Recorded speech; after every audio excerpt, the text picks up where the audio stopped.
Soyez les bienvenus pour cette 5e conférence de Carême, à temps exceptionnel, le lieu exceptionnel. Nous ne sommes plus dans la cathédrale Saint-Jean-Baptiste, vous pouvez l'imaginer, nous sommes dans un studio de RCF.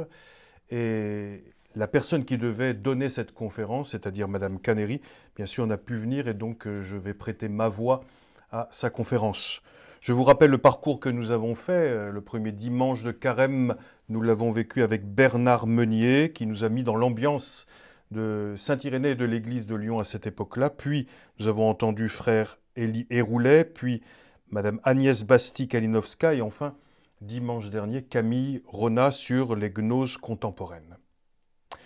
Aujourd'hui, donc, cette conférence nous est donnée par Madame Sandrine Caneri, qui est une bibliste orthodoxe et qui enseigne à l'Institut orthodoxe Saint-Serge à Paris. Le thème de sa conférence, c'est « Vivre dans l'Église et la tradition, être debout, fidèle et responsable selon Irénée de Lyon ». Irénée, au IIe siècle, est un passionné de la vérité et de la tradition de l'Église. Pour lui, toute l'Église repose sur la foi transmise par les apôtres, foi dans le Père, le Fils et le Saint-Esprit, foi qui, près de 2 siècles après lui, lors des 2 conciles de Nicée et Constantinople, s'est cristallisée dans le credo que nous récitons toujours 18 siècles plus tard. Foi immuable qui, selon Irénée, s'est répandue à travers le monde, qui permet de garder avec soin les fidèles dans le monde entier comme habitant une seule maison, n'ayant qu'une seule âme et un seul cœur. L'Église transmet cette foi et les commandements de l'Évangile d'une voix unanime, comme ne possédant qu'une seule bouche, dit Irénée. Nous rejoignons ici ce que nous avons entendu les dimanches précédents, et nous savons l'enjeu immense qu'est pour nous l'unité et la vérité de l'Église. Essayons de continuer le chemin commencé. En quoi Irénée est-il pour nous aujourd'hui un appel puissant à suivre les apôtres et leurs successeurs ? Un appel à vivre non seulement dans l'Église, mais à vivre l'Église comme la colonne vertébrale de notre vie. Si elle devient notre colonne vertébrale, alors nous pourrons aider nos pasteurs, évêques, prêtres et diacres dans leur ministère. En communion avec eux, nous pourrons partager leurs responsabilités de la charge pastorale de l'Église et être capables de vivre en chrétien partout dans le monde, quelles que soient les situations et les contextes, car l'Église est là pour former ses membres, pour les initier à la vie divine en Christ. Et cette initiation chrétienne, qui est le terme même pour désigner le baptême, la chrismation et l'Eucharistie, dure en réalité toute la vie, car nous n'avons jamais fini de devenir chrétiens, c'est-à-dire disciples du Christ Jésus, et de rendre notre vie conforme à la sienne. Premièrement, l'Église est une mère qui nourrit ses enfants. Elle est seule garante de la vraie tradition. Comme nous l'avons vu dans les conférences précédentes, les déviations religieuses de toutes sortes viennent du fait que les personnes n'ont pas véritablement une vie d'Église. Ils vivent hors de son sein, dans des groupements parallèles. Or, ceux qui se coupent de l'Église se privent eux-mêmes de la vie par leurs doctrines fausses et leurs actions dépravées, dit Irénée. Donc il n'y a pas de vie possible en dehors de l'Église. De vie spirituelle entend-il de vie en Christ. Nous savons que nous ne naissons pas chrétiens. Nous le devenons par le baptême et par notre vie en Église, c'est-à-dire par l'écoute et la mise en pratique de la tradition de vérité. L'Église nous enseigne que le chrétien ne peut pas être chrétien tout seul. Il a besoin d'une communauté, non seulement pour devenir chrétien, mais encore pour le demeurer, pour s'y nourrir tout au long de sa vie. De même que l'homme a besoin d'air et de nourriture pour vivre en son corps, de même son être intérieur a besoin de se nourrir. Et cette nourriture pour le chrétien nous est donnée par l'Église. Irénée nous le dit d'une manière magistrale, là où est l'Église, là aussi est l'Esprit de Dieu. Et là où est l'Esprit de Dieu, là est l'Église et toute grâce, et l'Esprit est vérité. Et il continue en dénonçant ceux qui s'excluent de lui, de l'esprit, ne se nourrissent pas non plus aux mamelles de leur mère en vue de la vie, et n'ont pas part à la source limpide qui coule du corps du Christ, mais se creusent des citernes crevassées, faites de trous de terre, et boivent l'eau fétide d'un bourbier. Ils fuient la foi de l'Église, de crainte d'être démasqués, et ils rejettent l'esprit pour ne pas être instruits. Mais comment pouvons-nous définir l'Église ? Y a-t-il des contours à l'Église ? Pour l'Église primitive, ce n'est pas sur Pierre que l'Église repose, mais sur la foi de Pierre. Ce qui est différent, car Pierre, Paul, Jean, Jacques ou leurs successeurs sont faillibles. Mais la foi de Pierre et de tous les apôtres, elle, est infaillible. Car c'est la foi transmise par le Christ, remise aux mains des apôtres, sans cesse actualisée en nos cœurs par le Saint-Esprit, qui continue de couler dans les veines de l'Église et de chacun de ses membres. Or nous savons que dans l'histoire de l'Église, certains des évêques ou patriarches, qu'ils soient d'Orient ou d'Occident, ont véritablement failli. Mais la foi de l'Église a réussi à triompher et a pu traverser les siècles intacte. C'est pour cela que nous confessons l'Église une, sainte, catholique et apostolique. Cette foi, Irénée l'a défendue avec tant de hardiesse qu'il n'a de cesse de montrer la continuité de la tradition des apôtres. Il dit que l'Église de Rome a été fondée par Pierre et Paul, puis il donne la première liste des successeurs de Pierre en s'excusant de ne pas prendre le temps de le faire pour les autres églises. Cette succession des évêques garantit la vérité de l'Évangile conservée dans une fidélité sans faille. Elle est le véhicule privilégié de la tradition et de la règle de la vérité. Cela signifie que la foi véritable passe par des personnes, les évêques qui ont guidé les églises locales, et également par les confesseurs de la foi, les martyrs, qui donnent leur vie pour le Christ. Dans l'Antiquité, leur place est immense. Les saints qui ont été reconnus par les églises comme exemplaires dans leur suite du Christ. Sur ces hommes et ces femmes, nous pouvons tous nous appuyer. Le don de leur vie au Christ et à l'Église peut inspirer le propre don que nous désirons faire de nous-mêmes. À la liste des successeurs de Pierre et Paul, Irénée adjoint. Ajoutons enfin que l'Église d'Éphèse, fondée par Paul et où Jean demeura jusqu'à l'époque de Trajan, est aussi un témoin véridique de la tradition des apôtres. Telle étant la force de ces preuves, il ne faut donc plus chercher auprès d'autres la vérité qu'il est facile de recevoir de l'Église, car les apôtres, comme en un riche cellier, ont amassé en elle, de la façon la plus plénière, tout ce qui a trait à la vérité, afin que quiconque le désire y puise le breuvage de la vie. C'est elle, en effet, qui est la voie d'accès à la vie. Tous les autres sont des voleurs et des brigands. C'est pourquoi il faut les rejeter, mais aimer par contre avec un zèle extrême ce qui est de l'Église et saisir la tradition de la vérité. Et quoi ? S'il s'élevait une controverse sur quelque question de minime importance, ne faudrait-il pas recourir aux églises les plus anciennes, celles où les apôtres ont vécu, pour recevoir d'elles sur la question en cause la doctrine exacte ? Et à supposer même que les apôtres ne nous eussent pas laissé d'écriture, ne faudrait-il pas alors suivre l'ordre de la tradition qu'ils ont transmise à ceux à qui ils confiaient ces églises ? Et encore, nous en appelons à la tradition qui vient des apôtres et qui, grâce aux successions des presbytres, se garde dans toutes les églises. Remarquons qu'Irénée parle de l'Église à la fois au singulier, mais également au pluriel, car il a toujours présent à l'esprit les églises locales, qui ne sont pas des morceaux d'église, mais l'Église tout entière. Irénée donne plusieurs images de l'Église. Elle est le cellier, le pressoir, le sel de la terre.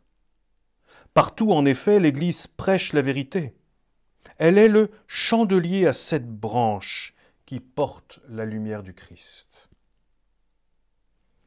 Nous pourrions analyser toutes ces images qui sont riches de sens. Retenons le plus important.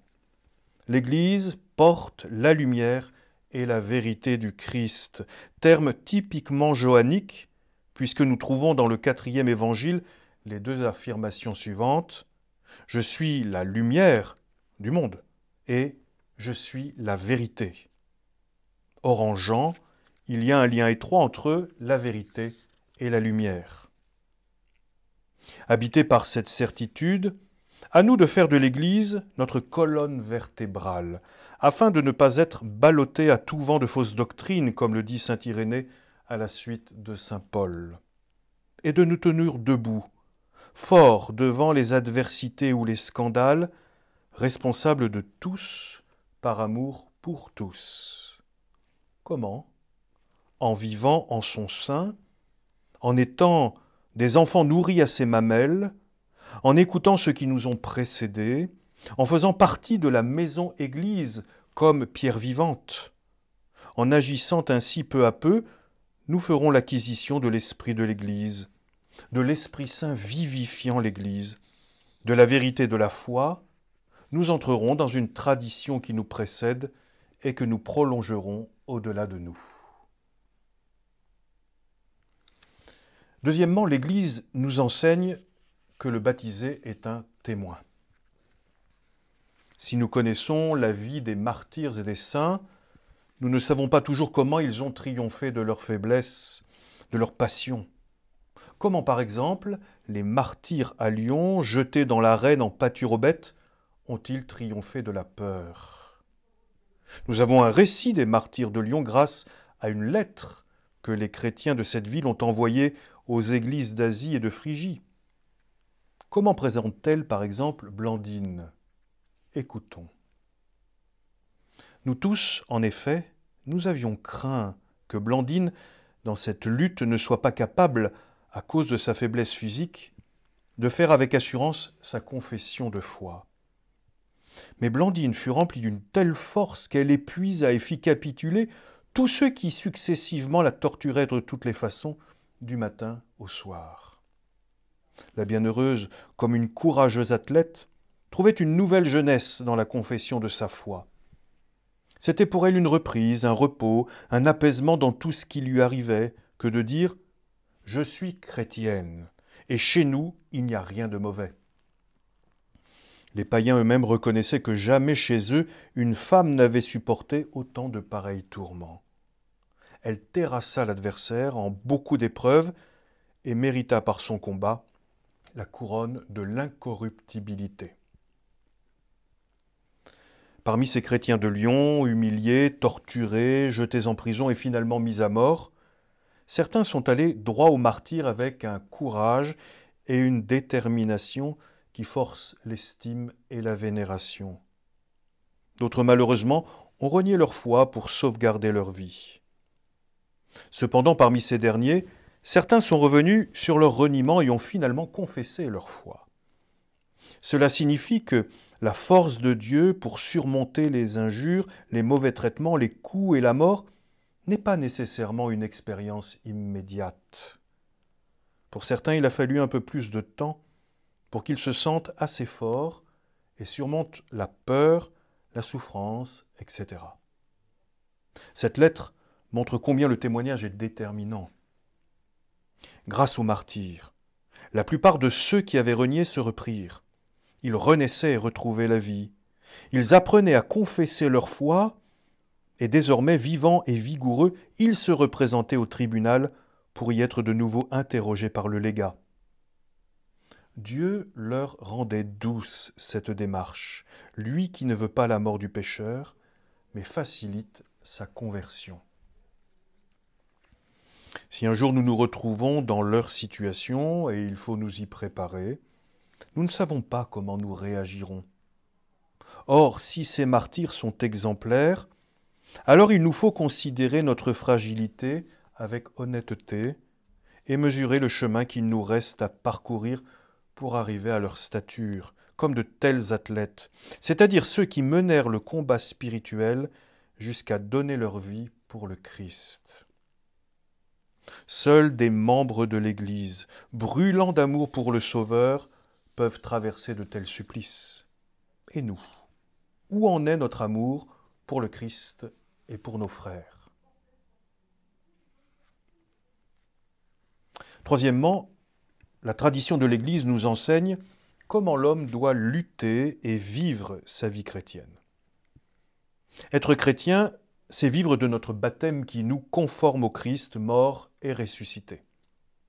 Or, au baptême, nous avons renoncé à Satan et à toutes ses pompes. Nous avons craché sur lui et nous nous sommes engagés à lutter contre lui et tous ses suppôts. Avons-nous seulement conscience de notre engagement et de notre responsabilité? Avons-nous conscience de la présence du démon dans nos vies, dans notre société, mais aussi, hélas, dans l'Église? Savons-nous que le jugement que nous proférons sur l'un de nos frères est déjà démoniaque?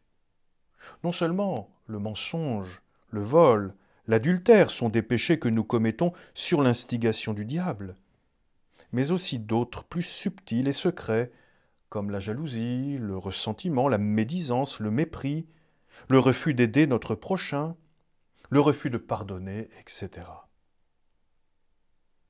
Irénée sait que la Bible nous présente des personnages aux agissements mauvais. Mais dit-il, nous ne devons pas nous en faire les dénonciateurs, car nous ne sommes pas plus zélés que Dieu, ni ne pouvons être au-dessus du Maître. À chaque fois que nous montrons du doigt le péché de notre frère, nous nous mettons au-dessus de Dieu, péché suprême, que nous ne remarquons peut-être même pas. Quelle misère! Irénée montre bien qu'à l'origine, l'homme a été trompé par le malin, qui fut l'instigateur du péché. C'est pourquoi il a été maudit et chassé. Il nous invite à revenir aux 3 articles de foi de notre baptême, le Père, le Fils et l'Esprit, et à ne pas nous laisser perturber par tous ceux qui dévient de cette foi. Il demande même de nous tenir à l'écart. Il faut nous défier de tous ces incrédules et fuir leur société si vraiment nous voulons être agréables à Dieu et atteindre le salut qui vient de lui. Irénée sait que ce combat contre les forces du mal est difficile. Il explique la chute de l'homme à cause de sa désobéissance, parce qu'il n'était qu'un enfant, et incapable encore de recevoir la perfection. Du fait qu'ils sont de petits enfants, ils ne sont ni accoutumés, ni exercés à la conduite parfaite. Dieu n'a pas créé l'homme dans sa pleine maturité. Il n'a pas créé le monde non plus parfaitement achevé. Il a voulu que l'homme soit son partenaire pour collaborer lui-même à sa pleine maturité humaine et spirituelle, et être co-créateur avec lui pour parfaire le monde. Méditant sur l'homme, Irénée, comme tous ses successeurs, montre une finesse d'analyse qui n'a vraiment rien à envier aux méthodes de la psychologie moderne. Il montre que l'homme est constitué de 3 parties et que, s'il lui manque l'esprit, il reste un homme charnel. Car la chair modelée, écrit-il, à elle seule n'est pas l'homme parfait. Elle n'est que le corps de l'homme, donc une partie de l'homme. L'âme à elle seule n'est pas davantage l'homme. Elle n'est que l'âme de l'homme, donc une partie de l'homme. L'esprit non plus n'est pas l'homme. On lui donne le nom d'esprit, non celui d'homme. C'est le mélange et l'union de toutes ces choses qui constituent l'homme parfait. Et c'est pourquoi l'apôtre, s'expliquant lui-même, a clairement défini l'homme parfait et spirituel, bénéficiaire du salut, lorsqu'il dit dans sa première épître aux Thessaloniciens « Que le Dieu de paix vous sanctifie en sorte que vous soyez pleinement achevés et que votre être intégral, à savoir votre esprit, votre âme et votre corps, soit conservé sans reproche pour l'avènement du Seigneur Jésus. » Et pour compléter, citons encore « Quand au contraire, l'esprit fait défaut à l'âme, un tel homme, restant en toute vérité psychique et charnelle, sera imparfait, possédant bien l'image de Dieu dans l'ouvrage modelé, mais n'ayant pas reçu la ressemblance par le moyen de l'esprit. » la connaissance fine et subtile qu'Irénée a de l'homme, la façon dont il montre ce qu'est un homme authentiquement spirituel est pour nous un précieux enseignement. Si l'homme n'a pas conscience qu'il est constitué d'une partie spirituelle apte à recevoir l'Esprit de Dieu, il reste charnel et psychique, c'est-à-dire se conduisant selon sa nature humaine et non selon la volonté de Dieu, non selon l'Évangile. Alors nous pourrions nous poser la question suivante. Quels sont les critères qui montreraient que nous agissons en homme charnel et psychique? Comment vérifier que nous cherchons à vivre en spirituel?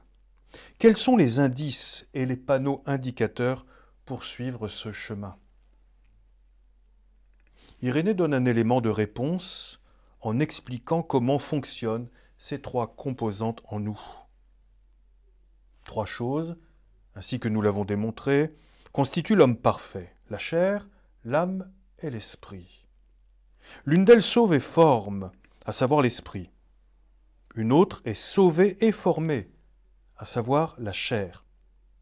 Une autre enfin se trouve entre celles-ci, à savoir l'âme, qui tantôt suit l'esprit et prend son envol grâce à lui, tantôt se laisse persuader par la chair et tombe dans des convoitises terrestres. Il nous invite à sentir quelle partie en nous guide notre comportement. Pour certaines choses, le discernement est simple. Lorsque nous avons faim, c'est le corps qui demande ce dont il a besoin pour subsister. Mais si nous dépassons la mesure, alors c'est le psychique, l'âme, psyché en grec, qui nous pousse à agir et qui, comme le dit Irénée, s'est laissé entraîner par la chair dans des convoitises terrestres, plutôt que par l'esprit. Mais si nous refusons de nous laisser ainsi entraîner pour toute chose que nous savons mauvaise pour nous, alors c'est l'esprit qui nous élève et nous vivons comme des êtres spirituels. Pour prendre des exemples, il peut s'agir de choix courants dans la vie. Les amis que je fréquente, l'accueil que je fais à mon mari, à mon épouse au quotidien, la façon dont je me comporte avec mes collègues, comment j'éduque mes enfants, notamment quand ils se comportent mal, ou pour ce qui est plus directement en lien avec notre vie chrétienne. Est-ce que je désire vivre uni au Christ et est-ce que je m'en donne les moyens? Est-ce que je me tiens à ma règle de prière quotidienne? Est-ce que je me prépare à recevoir les sacrements de l'Église avec suffisamment de conscience et de sérieux? Est-ce que je fais ce que me demande le prêtre de ma paroisse, même si cela ne me plaît pas? Est-ce que je m'abstiens de colporter des informations négatives et dégradantes qui circulent sur d'autres personnes? Bref, est-ce que je me comporte comme un témoin de l'Évangile, prêt à sacrifier ma vie pour mes frères et à prendre mon entière responsabilité afin que l'Église dont je suis membre soit revêtue d'une robe resplendissante? Est-ce que mes paroles et mes actes, dans l'Église comme dans la société, rendent compte de la lumière du Christ et de l'Évangile, qui serait pour d'autres une émulation? Irénée est limpide dans sa démonstration pour nous faire découvrir à quel point l'esprit en nous peut être plus puissant que la faiblesse de la chair et triompher d'elle. Il nous appelle à absorber la chair par la force de l'esprit. Car, si au témoignage du Seigneur la chair est faible, de même aussi l'esprit est prompt, c'est-à-dire capable d'accomplir tout ce qu'il désire. Si donc quelqu'un mélange la promptitude de l'esprit en manière d'aiguillon à la faiblesse de la chair, ce qui est puissant l'emportera nécessairement sur ce qui est faible. La faiblesse de la chair sera absorbée par la force de l'esprit, et un tel homme ne sera plus charnel, mais spirituel, à cause de la communion de l'esprit. Ainsi les martyrs rendent-ils témoignage et méprisent-ils la mort, non selon la faiblesse de la chair, mais selon la promptitude de l'esprit. Car la faiblesse de la chair ainsi absorbée fait éclater la puissance de l'esprit. L'esprit, de son côté, en absorbant la faiblesse, reçoit en lui-même la chair en héritage. Et c'est de ces deux choses qu'est fait l'homme vivant. Vivant grâce à la participation de l'esprit, homme par la substance de la chair. Quatrièmement, les chrétiens sont dans le monde, mais ne sont pas du monde. Ils ne sont pas du monde, dit saint Jean, comme moi je ne suis pas du monde. Le monde moderne nous invite à vivre de façon superficielle, à la surface de nous-mêmes, dans le consumérisme et l'immédiateté. Nous, chrétiens, résistons ensemble à cette vague déferlante, et pour ne pas nous laisser entraîner par ce courant si puissant, nous essayons de créer des îlots fraternels de soutien, tant il est difficile de faire face, tant la pression est grande. Éduquer nos enfants, à l'inverse de l'esprit du monde qu'ils côtoient chaque jour dans leur vie scolaire, est un véritable défi. Pour eux, comme pour nous, cela provoque de grandes souffrances. Eux plus que nous parce qu'ils n'ont pas les outils conceptuels pour comprendre et n'arrivent pas facilement à réfréner leurs désirs immédiats. Cet esprit du monde est si fort que l'Église est prise également dans ces tempêtes, et nous en sommes tous marqués. Certains d'entre nous sont indignés, révoltés, d'autres quittent la maison, dégoûtés. D'autres encore répandent la médisance, protestent et contestent. D'autres surmontent tous ces sentiments qui font mal à l'Église et gardent les yeux tournés vers le Christ et la Mère de Dieu. Encore une fois, un beau passage d'Irénée nous donne une clé pour vivre ces tourments de notre temps. L'Église a été plantée comme un paradis dans le monde. Ce qui veut dire, mange de toute écriture du Seigneur, mais ne goûte pas à l'orgueil et n'ait nul contact avec la dissension des hérétiques. C'est-à-dire de ceux qui se mettent au-dessus de l'Église en la jugeant. Or, la difficulté pour nous, hommes et femmes du XXIe siècle, est précisément de faire confiance à l'Église, particulièrement en ces temps troublés que nous vivons, où d'éminents pasteurs ont failli. Mais Irénée nous met en garde que les péchés des membres de l'Église nous fassent pas tomber dans l'orgueil, car tu pourrais être tenté toi aussi, nous dit saint Paul. Et le jugement est l'une des plaies les plus dramatiques qui gangrènent l'Église. Avons-nous suffisamment conscience que nous sommes responsables les uns des autres et que le péché de mon frère est comme mon péché? Ou mieux encore, que j'ai péché davantage que lui, comme le Christ lui-même nous invite à le comprendre dans l'évangile de la femme adultère. Que celui d'entre vous qui n'a jamais péché lui jette la première pierre. Dans le rite byzantin de la divine liturgie, nous disons communautairement une prière avant la communion qui commence ainsi. Je crois, Seigneur, et je confesse que tu es le Christ, le Fils du Dieu vivant, venu en ce monde pour sauver les pécheurs, dont je suis le premier. Si donc l'Église m'invite à me reconnaître le premier des pécheurs, alors qui suis-je pour condamner mon frère qui aurait péché? Saint Paul, comme saint Jacques, nous mettent en garde. Qui es-tu, toi, pour juger le prochain? C'est cela que nous demande Irénée, lorsqu'il nous invite à devenir des hommes parfaits, c'est-à-dire qui vivent selon l'Esprit de Dieu. Si je ne fais pas la volonté de Dieu, je peux, à mon insu peut-être, engager toute l'Église à se fracasser sur le rocher du mal. Ainsi Jonas, qui refusant d'aller à Ninive a failli faire périr tous ses compagnons de voyage à cause de l'ouragan qui s'est déclenché par sa faute. Or, ce bateau, secoué par la tempête, au point qu'il risque de se briser, symbolise parfaitement l'Église. Dieu ne me demande pas de regarder si l'autre fait sa volonté, mais si moi je la fais. C'est pourquoi je dois prendre ma responsabilité, être debout devant Dieu, fidèle à son appel, fidèle au commandement de l'Évangile, afin que la tempête ne fracasse pas le bateau par ma faute et ne perde tous ceux qui y voyagent. C'est sans doute cela, aimer Dieu et son prochain. Être dans une grande conscience de notre responsabilité et une immense sensibilité afin de n'être pas cause de chute et de malheur pour nos frères.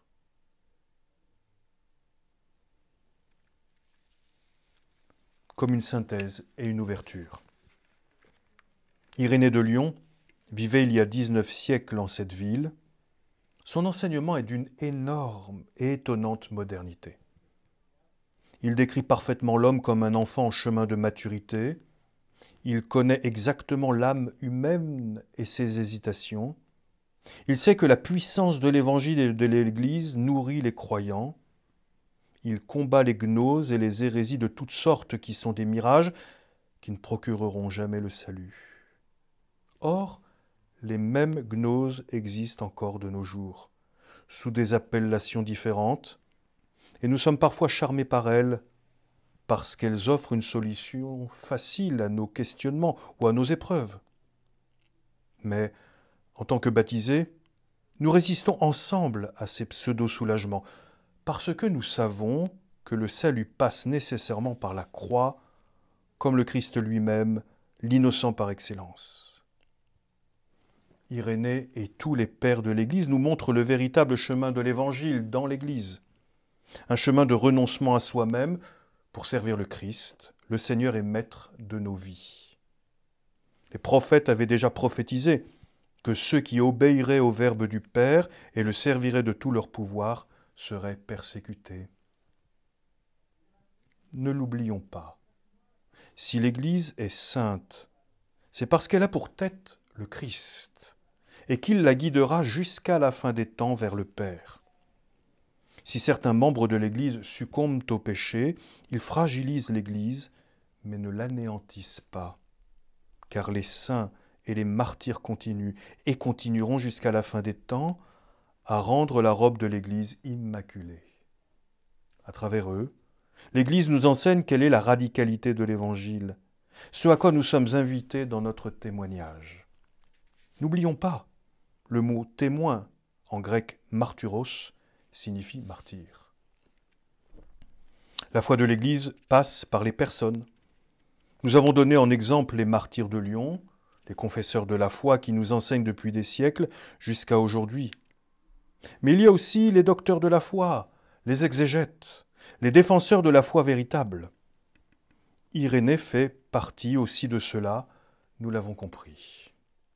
En effet, il est l'un des plus grands théologiens d'avant le premier concile de Nicée. Ses idées majeures et sa doctrine seront reprises par Grégoire le théologien, Grégoire de Nice, Maxime le confesseur, Jean Damascène et bien d'autres pères, puisqu'il a commencé à poser les fondements des dogmes chrétiens. Dogmes que l'Église précisera lors des conciles ultérieurs en des formules immuables. Lorsque nous célébrons la fête de tous les saints, nous sommes enclins à penser davantage aux saints contemporains, plus proches de nous dans le temps. Mais n'oublions pas ces grands de l'Église depuis les premiers siècles, qui nous ont donné un témoignage immense et nous ont laissé un enseignement inestimable. Gardons l'enseignement d'Irénée fermement implanté dans notre âme, car il fortifie notre foi et notre espérance. Or, la communion de Dieu, c'est la vie, la lumière et la jouissance des biens venant de lui. Au contraire, à tous ceux qui se séparent volontairement de lui, il inflige la séparation qu'eux-mêmes ont choisie. Or, la séparation d'avec Dieu, c'est la mort. C'est la perte de tous les biens venant de lui. C'est pourquoi le Seigneur disait « Celui qui croit en moi n'est pas jugé ». Autrement dit, il n'est pas séparé de Dieu, puisqu'il est uni à Dieu par la foi. Or, vivifiante est la splendeur de Dieu. Ils auront donc part à la vie ceux qui voient Dieu, car il est impossible de vivre sans la vie. Et il n'y a pas de vie que par la participation à Dieu, et cette participation à Dieu consiste à voir Dieu et à jouir de sa bonté.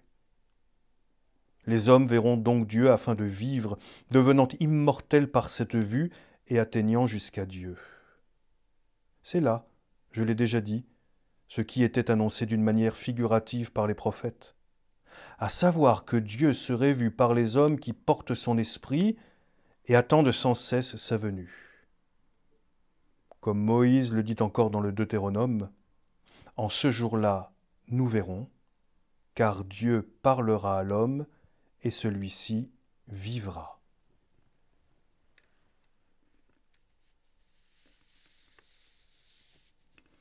Nous remercions donc de tout cœur Madame Sandrine Caneri pour cette magnifique conférence. Vous savez que vous allez pouvoir l'écouter via RCF à partir de 17h, mais vous pourrez également la regarder sur le site du diocèse de Lyon dès mercredi prochain à mercredi soir. N'oubliez pas que nous ne savons pas quand, mais que toutes ces conférences seront mises ensemble dans un livre. Il paraîtra lorsque nous pourrons le faire paraître, mais vous pourrez en bénéficier et reprendre paisiblement toutes ces conférences. Dimanche prochain, ce sera une conférence à 2 voix. Ce sera la dernière. Nous serons le dimanche des Rameaux. Nous écouterons M. Juan José Ayan Calvo, qui est patrologue espagnol à l'université de San Damaso à Madrid. C'est lui qui a introduit les sœurs de Jésus Communio dans la spiritualité de Sainte Irénée. Et avec lui, nous écouterons Mère Veronica Berzosa, qui est la fondatrice et la supérieure générale de cet institut Jésus Communio, qui est un institut religieux espagnol sous le patronage donc de Sainte Irénée. Je vous souhaite une belle montée vers Pâques, je vous souhaite beaucoup de joie, de la persévérance, de la patience. Prenez soin de vous et des autres, et à très vite.